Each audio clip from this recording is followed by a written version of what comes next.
Today, I'd like to look at the number one diagnosis in America. Does anybody know what that might be?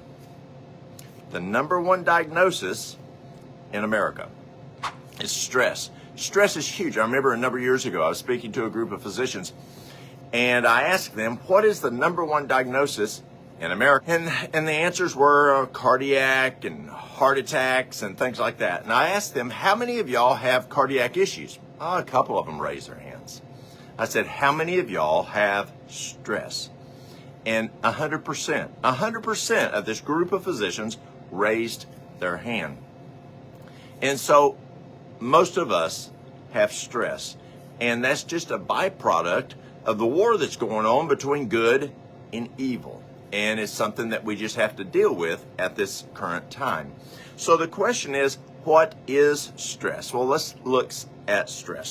Stress is the body's response to a real or perceived threat. What do you mean, perceived threat? Have you ever been driving down the road and all of a sudden you know that you're going a little fast, you're on a trip and you're following a car and you're just hauling down the interstate pretty fast, and all of a sudden, boom, there he is. And here he comes, and he turns his lights on, and he's coming up behind you. Oh no, I've got a ticket. But then right at the last moment, he goes around you and he pulls over the guy in front of you and he lets you go. He only gets the guy in front of you. Were you not stressed? Was it real stress? Were you going to get a ticket? No, you didn't get a ticket. It was perceived threat that you were going to get the ticket. And so there can be real stress that's real. The guy in front of me, he's the guy who's really got stress, but mine was perceived. So stress is the body's response to a real or perceived threat or stressors. Stress is our body's internal alarm system. Say, listen, things are going bad. Let's slow it down. Stress prepares the body to take action. Here in America, we have a saying that says, when the bear chases you, is fight or flight. When I said that in Africa, the Africans don't know what bears are. They've seen pictures of them, but they've never really dealt with a bear like we do, especially here in the Appalachian Mountains.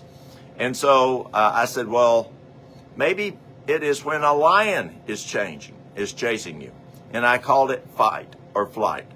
Fight or flight. And they go, oh no, you don't fight a lion, you flight, you go fast. So stress has a number of issues on the body, as it's huge on what it does to the body. There's an expression. When I woke up this morning, I had one nerve left, and now you're getting on it. And stress is something, as we go through the day, do we know we have it? Definitely those around us know it. Our employees know it. Our employer knows it. Our co-employees know it. Our family members know it. Do we have those days that there's one nerve left? Yeah, sometimes there is. What do we do? Neil Nedley says, it has been estimated in his book, Proof Positive, it has been estimated that 75 to 90% of all visits to primary physicians are for stress-related problems. 75 to 90% of all visits to the primary care physician are based on stress-related concerns. It has a huge impact on our body.